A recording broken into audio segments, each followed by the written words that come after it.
Sir মাইগ্রেনে শুনেছি অ্যালোপ্যাথিতে তেমন ভালো কোনো ওষুধ নেই, যোগাতে কি এর কোনো ট্রিটমেন্ট আছে? যোগাতে ট্রিটমেন্ট অবশ্যই আছে, তবে প্রথম বুঝতে হবে যে মাইগ্রেনটা আসলে কি হয় এবং যোগা তাতে কিভাবে উপকার করে আর কি। তো প্রথম কথা হচ্ছে মাইগ্রেনে বেসিক্যালি যেটা হয় এটা একটা ইডিওপ্যাথিক পেন, মানে এক্স্যাক্টলি কজটা বোঝা যায় না, তবে মোটামুটি এটা বোঝা যায় যে একটা আমাদের ব্রেন বা নার্ভাস সিস্টেমের উপর একটা ব্লাডের সার্কুলেশন বেশি হয়ে যায় এবং একটা চাপ সৃষ্টি করে, তার ফলে যে ধরনের পেন হয় আর কি। তো এইটা হলে আমরা ডাইরেক্টলি একটা কোনো আসন করে ফেললাম বা একটা কোনো প্রাণায়াম করে ফেললাম বা কোনো একটা যোগার কিছু করলাম আর সেটাকে কমিয়ে দিল, ঠিক ব্যাপারটা সেরকম না। এখন এখানে বুঝতে হবে যে মাইগ্রেনটা হচ্ছে কেন, মানে এর পিছনে কি কি ট্রিগার ফ্যাক্টর আছে। তাহলে এক একজনের কিন্তু ক্ষেত্রে এক এক রকম ট্রিগার ফ্যাক্টর হতে পারে। কারো হতে পারে সেটা হয়তো অ্যাসিডিটি গ্যাস, কারো হতে পারে সেটা স্ট্রেস, কারো হতে পারে কিন্তু তার নেক বা সার্ভাইকাল রিজিয়নে কোনো রকম মাসেলস বা নার্ভের উপর প্রেশার পড়ছে বা কিছু হচ্ছে, সেখান থেকে হতে পারে।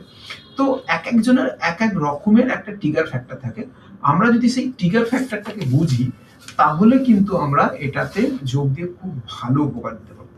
প্রথম যেটা বলবো সেটা হচ্ছে ব্রেন আর এই গাট এর একটা খুব দারুণ রিলেশন আছে। আমাদের এই গাটকে বলা হয় সেকেন্ড ব্রেন। তো সেই জন্য আমরা যদি মাইগ্রেনের ক্ষেত্রে এটাকে মাথায় রেখে, গাটটাকে মাথায় রেখে আমরা যদি যৌগিক যে অভ্যাস, যে প্র্যাকটিস যেগুলো আছে সেগুলো যদি করাতে পারি, তাহলে কিন্তু লং টার্মে এটা একটা খুব ভালো এফেক্ট দেয়। সেকেন্ডলি, স্ট্রেস, স্ট্রেসটাকেও কিন্তু তার ক্ষেত্রে কমাতে হবে।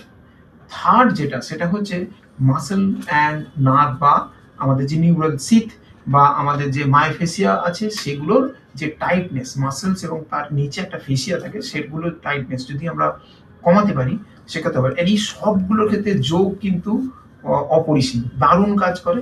এবং এই সবগুলো আমরা যদি একত্রিতভাবে আমরা একটা যৌগিক অভ্যাস এটা যদি আমরা করতে পারি, একটা প্ল্যান করতে পারি, তাহলে কিন্তু মাইগ্রেনে খুব ভালো উপকার পাওয়া